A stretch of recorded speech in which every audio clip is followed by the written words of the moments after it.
देश में लोकसभा चुनाव जारी है और 7वें चरण की वोटिंग 1 जून को प्रस्तावित है। 7वें चरण में पूर्वांचल के क्षेत्र में वोटिंग होनी है। पूर्वांचल वो क्षेत्र है जहां से प्रधानमंत्री भी आते हैं।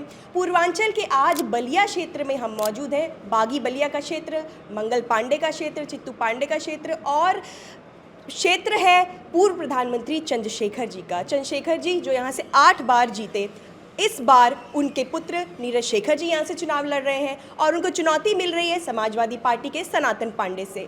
इसी सब के बीच ये क्षेत्र हॉट सीट बना हुआ है। क्या मुद्दे हैं, क्या विचार है, आखिर किस तरीके से रणनीति है बलिया को वापस जीतने की? हमारे साथ नीरज शेखर जी मौजूद हैं, उनसे बात करेंगे। कई बार के आपके सांसद यहाँ से रहे, आपके पिताजी, आप भी 2 बार सांसद रहे। कहीं ना कहीं बलिया क्षेत्र को वापस काबिज करने के लिए एक प्रेशर भी महसूस होता है, काफ़ी यहाँ पे लेगेसी है आपकी। नहीं, ये तो हर उम्मीदवार चाहता है कि वो जीते, लेकिन मेरे लिए व्यक्तिगत रूप से ये मैं आभार व्यक्त करना चाहूँगा अपने नेतृत्व का, प्रधानमंत्री जी का, कि उन्होंने मुझे यहाँ से फिर से बनाया है। मैं तो हर बात अपने जनसभाओं में भी बोलता हूँ कि ये बहुत बड़ा सम्मान है मेरे लिए कि बलिया की आवाज़ फिर से बन सकूं लोकसभा में। इससे बड़ा सम्मान मेरे लिए और कुछ नहीं हो सकता है। पिताजी 8 बार बलिया का नेतृत्व किया उन्होंने, बलिया के लोगों का बड़ा आशीर्वाद और सहयोग है मुझे, इसलिए मैं, ये तो है ही है, थोड़ा प्रेशर होता है, लेकिन जो आशीर्वाद अभी मिल रहा है तो उससे लग रहा है कि हम लोग की लड़ाई बहुत अच्छी है और 4 तारीख को परिणाम हम लोग के पक्ष में होगा। अच्छा, इस बार जो आपने एक संकल्प पत्र भी लाया बलिया क्षेत्र के लिए, बलिया में चाहे बाढ़ की समस्या हो या फिर ज़मीनी जो समस्याएं हैं जैसे शिक्षा को लेकर, आज भी लाइब्रेरी की कमी की वजह से गांव में मैं बात कर रही थी लोगों से, उनको बलिया नगर में जाना पड़ता है। शिक्षा की सुविधा के अभाव में लखनऊ, बनारस, दिल्ली ऐसे क्षेत्र में जाना पड़ता है। उसके लिए क्या एक विजन है बलिया के लिए? मैं शुरू से मैं ये बात कह रहा हूँ, आपने अगर पढ़ा हुआ तो सबसे पहले हम चाहते हैं कि यहाँ इंजीनियरिंग कॉलेज खुले। मेडिकल कॉलेज की सारा प्रक्रिया पूरी हो गई है। मेरा विश्वास है कि चुनाव के तुरंत बाद उसका शिलान्यास महाराज जी करेंगे। यूनिवर्सिटी जो अभी पिताजी के नाम से है उसको और अच्छा करना है, उसमें और सब्जेक्ट्स लाने हैं। मुझे पूरा भरोसा है जिस तरह काम हो रहा है पिछले 1-2 साल में, जो प्रगति हुई है यूनिवर्सिटी में, मुझे पूरा भरोसा है कि कुछ दिनों बाद BHU या इलाहाबाद यूनिवर्सिटी जाने की ज़रूरत नहीं पड़ेगी। यहाँ पर अच्छी पढ़ाई होगी और हो भी रही है अभी। बहुत सारे जो विद्यार्थी पहले जाते थे अब यहीं पे पढ़ रहे हैं। और जो आपने कटान की बात करी, बहुत बड़ा मुद्दा है यहाँ पर, क्योंकि एक तरफ घाघरा है और एक तरफ गंगा जी हैं, तो इसलिए दोनों तरफ से हम लोग को उसके लिए बहुत काम हुआ है। लेकिन अभी थोड़ा बहुत काम रह गया, जहाँ थोड़ा गैप रह गया, हम लोग की प्राथमिकता वो है। महाराज जी ने भी बोला अपने भाषण में यहाँ पे कि हम लोग की प्राथमिकता उस गैप को बंद किया जाए, क्योंकि हज़ारों एकड़ ज़मीनें कट गई हैं, लोगों ने अपने घर तोड़े हैं। वो भयावह दृश्य होता है जब आदमी खुद अपना घर तोड़े।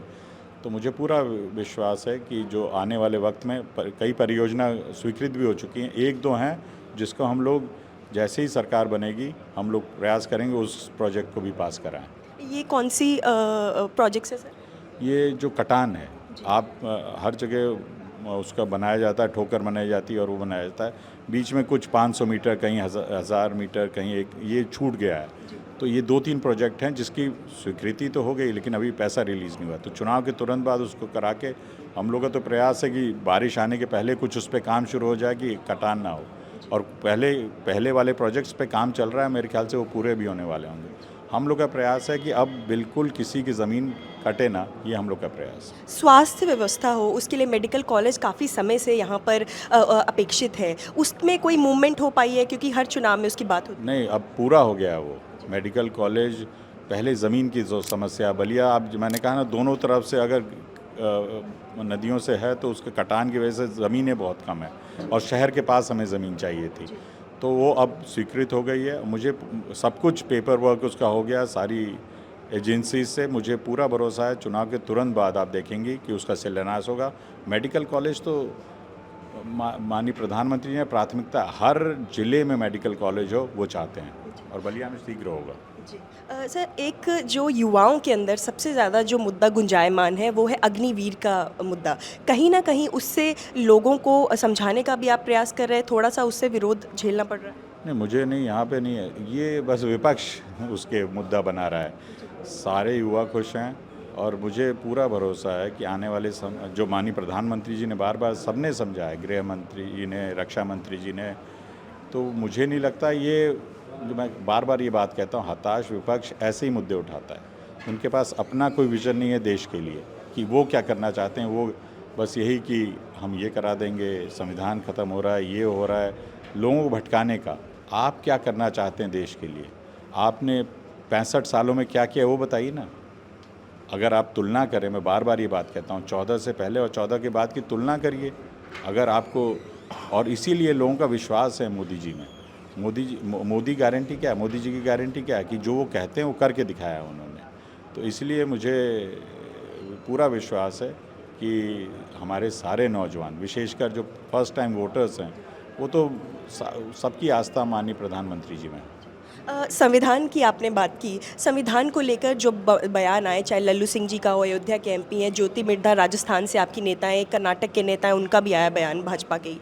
कहीं ना कहीं उससे एक संदेश जो है गया है लोगों के बीच में, और विपक्ष ने उसको खास तौर पर 400 पार से जोड़ते हुए उठाया है कि 400 पार की सीटें इसलिए चाहिए ताकि संविधान बदला जा सके। क्या कहेंगे? ये मुझे एक दो व्यक्तिगत लोगों के बयान हो सकते हैं, लेकिन जब माननीय प्रधानमंत्री जी बार बार बोल रहे हैं, माननीय गृह मंत्री जी बोल रहे हैं, जो हमारा शीर्ष नेतृत्व बोल रहा है, ये पार्टी संविधान को सर्वप्रिय मानती है।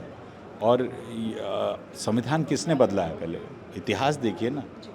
इतिहास में आपको पता चल जाएगा संविधान कौन बदलना चाहता है और क्या करना चाहता है। मैं यही आग्रह करूंगा लोगों से, बस मंच पे खड़े होकर बोलना। अगर संविधान बदलना होता तो हम 10 साल से सत्ता में हैं, तो तब नहीं कर सकते थे। मैं फिर वही बोलूँगा, हताश विपक्ष, क्योंकि आपके पास कोई मुद्दा ही नहीं है। आप घूम घूम के यही बोल रहे हैं और लोगों को उत्तेजित करना चाहते हैं, लोगों को भड़काना चाहते हैं। आप ये क्यों नहीं बताते कि आप क्या करेंगे भारत को? आपने 65 सालों में क्या किया? और मैं वही बात, एक छोटा सा उदाहरण दूँगा। 65 सालों में 6 एम्स बने और इन 10 सालों में 18 एम्स बने। तो ये काम करना है। ये बताइए आपने क्या किया था इन 65 सालों में? आपने, मैं तो बार बार ये बात कहता हूँ, गरीबी हटाओ नारा दिया था एक पूर्व प्रधानमंत्री जी ने, लेकिन पिछले 10 सालों में ये रिपोर्ट है कि गरीबी रेखा से 25 करोड़ लोग ऊपर आए हैं। तो हमने तो करके दिखाया, हम नारे नहीं दे रहे हैं सर, हम लोग कर रहे हैं, तब हम लोगों से उनसे वोट मांग रहे हैं। तो ये मैं कहना चाहता था। इस बार चुनौती महसूस हो रही है, सामने सनातन पांडे जी हैं, यहाँ पे सबसे ज़्यादा इस समुदाय के लोग बलिया क्षेत्र में हैं, उनको ताकि उनमें कोई बंटवारा ना हो, सभी लोग भाजपा को ही वोट करें। काफ़ी जोड़ तोड़ जितिन प्रसाद जी भी यहाँ आ रहे हैं, अन्य भी मैंने देखा है, कन्नौज के भी एमपी सुब्रत पाठक जी यहाँ आ रहे हैं। तो ब्राह्मण मतदाताओं में कहीं ना कहीं बंटवारा ना हो, उसके लिए पूरी सेंध मारी। 2 नाम जो आपने लिए मेरे व्यक्तिगत मित्र हैं, या मित्र कहिए या हमारे सहयोगी हैं। सुब्रत पाठक जी को मैं कई दिनों से जानता हूं। आदरणीय जितिन जी के साथ मैं 7 से हूं, 2007 से। तो वो लोग व्यक्तिगत से अपने एक सहयोगी के लिए आए हैं और काम कर रहे हैं। जो आप बात कर रही हैं, ये फिर वही मैं कर रहा हूँ। फेसबुक पे जो लोग हैं वही ये बातें कर रहे हैं। जिस समाज की आप बात कर रही हैं, वो समाज राष्ट्रीयता में विश्वास रखता है। देश के लिए जो काम उन्होंने किया है, देश की एकता के लिए जो काम किया है, और वो एक बुद्धिजीवी समाज है, और वो जानता है कि देश हित किस में है, किस व्यक्ति के हाथ में ये देश सुरक्षित है और किस व्यक्ति के हाथ में ये देश विकास कर रहा है। तो इसलिए इसमें जो कुछ लोग बोलते हैं वो उससे आप मत निकालिए। मुझे पूरा विश्वास है, विश्वास क्या, मैं जानता हूँ कि वो सारे लोग भारतीय जनता पार्टी और मोदी जी को चाहते हैं कि तीसरी बार इस देश के प्रधानमंत्री बने। नारद राय जी वरिष्ठ नेता रहे समाजवादी पार्टी के, उन्होंने समर्थन दिया है, उससे भी मदद की उम्मीद है कहीं ना कहीं? नहीं, हर व्यक्ति से उम्मीद है। नारद जी बहुत सीनियर नेता हैं, बलिया ज़िले के नहीं, उत्तर प्रदेश के, और करीब 40-45 साल का उनका राजनीतिक जीवन है। तो इसलिए उनके आने से ज़रूर हम लोग को मजबूती मिलेगी। उनके समर्थक हैं, उनके लोग हैं जो अब हमें समर्थन दे रहे हैं। मुझे तो पूरा भरोसा है कि उनसे बहुत मदद मिलेगी। और ऐसे ही इसलिए आए हैं क्योंकि बार बार उन्होंने कहा कि सम्मान, मैं भी वही बात कह रहा हूँ, जहाँ सम्मान मिलेगा व्यक्ति वहीं आएगा। और विशेषकर बलिया के लोगों के लिए, गाजीपुर के लोगों के लिए अपना सम्मान बहुत महत्वपूर्ण है। तो जहाँ सम्मान नहीं वहाँ रह के काम कैसे हो पाएगा। भाजपा ने इस बार अपना प्रत्याशी बदला है, थोड़ी सी नाराज़गी उसकी वजह से अंदर खेमे में कुछ है? कोई नाराज़गी नहीं है। फिर मैं बार बार सबको बता रहा हूँ, मेरे को बार बार बोलना पड़ रहा है कि बात, ये भारतीय जनता पार्टी है। यहाँ जो नेतृत्व निर्णय लेता है वो सबके लिए मान्य होता है, और कोई भी, मैं जिनकी बात आप कह रही हैं, कोई भी हो, सब लोग अपना चुनाव मान के लड़ रहे हैं। सब लोग लग गए हैं, ऐसे लग रहे हैं कि कुछ लोगों की उम्र भी हो गई है, जो पूर्व हमारे सांसद थे वो फिर भी घूम रहे हैं इस कड़ी धूप में, और घूमकर मेरे लिए जैसे उनका चुनाव हो खुद का। तो ये डिसिप्लिन पार्टी है, अनुशासन वाली पार्टी है। यहाँ हर कार्यकर्ता, नेता नेतृत्व का बात मानता है, वो विचारधारा और देश के लिए काम करते हैं, तो उसमें कोई कष्ट नहीं है। एक आखिरी सवाल आपसे, चंद्रशेखर जी जब तक यहाँ रहे कमल नहीं खिल पाया, आप भाजपा से चुनाव लड़ रहे हैं, कहीं ना कहीं एक ऐसा भी एक संदेश है लोगों में कि चंद्रशेखर जी से शायद अलग एक राजनीति हो रही है। नहीं, अलग नहीं हो रही है। मैं पिताजी के जो उनसे मैंने राजनीति सीखी, उनको देख के मैंने राजनीति सीखी। ये नहीं कह सकता मैं उनके साथ कभी मंच साझा नहीं किया, लेकिन वो चाहते थे कि मैं उनके बाद आऊँ, तो उनके बाद ही आया। लेकिन मैं ये बात कह रहा हूँ, पिताजी के लिए पहले राष्ट्र था, पहले इस देश की प्रगति हो, उन्नति हो, देश सुरक्षित रहे, उनके लिए था। वही हमारे लिए मेरा नहीं ख्याल कि कोई और पार्टी भी ये चाहती है कि देश खंडित हो, लेकिन मैं यही कह रहा हूँ, भारतीय जनता पार्टी ने जैसे 10 साल में काम किया है, कोई एक व्यक्ति बता दे जो कहे कि ये देश हित में नहीं है। सबके लिए पहले देश हित है, तो वही मैं देखकर माननीय प्रधानमंत्री जी ने जो काम कर रहे हैं उसकी सराहना विश्व भर में हो रही है। तो ये आप याद करिए 14 के पहले क्या छवि थी इस देश की, और 14 के बाद क्या छवि है। तो आप पूरे विश्व आज आपको बुला रहा है, आपके यहाँ आ रहा है, तो एक फ़र्क है। तो उसके साथ जुड़ने में और जो काम हो रहा है, मैं तो कह रहा हूँ जितनी योजनाएं हैं वो समाजवादी विचारधारा के, और लोहिया को कोट करते हैं माननीय प्रधानमंत्री जी, आचार्य नरेंद्र जी को कहते हैं, पिताजी की बात करते हैं। तो मुझे तो लग रहा है कि एक सब लोग का यही है, लेकिन जो लोग विपक्ष में वो लोग भूल गए हैं लोहिया जी को, वो लोग भूल गए हैं आचार्य नरेंद्र देव जी को, वो लोग अब वो भटक गए अपनी विचारधारा से।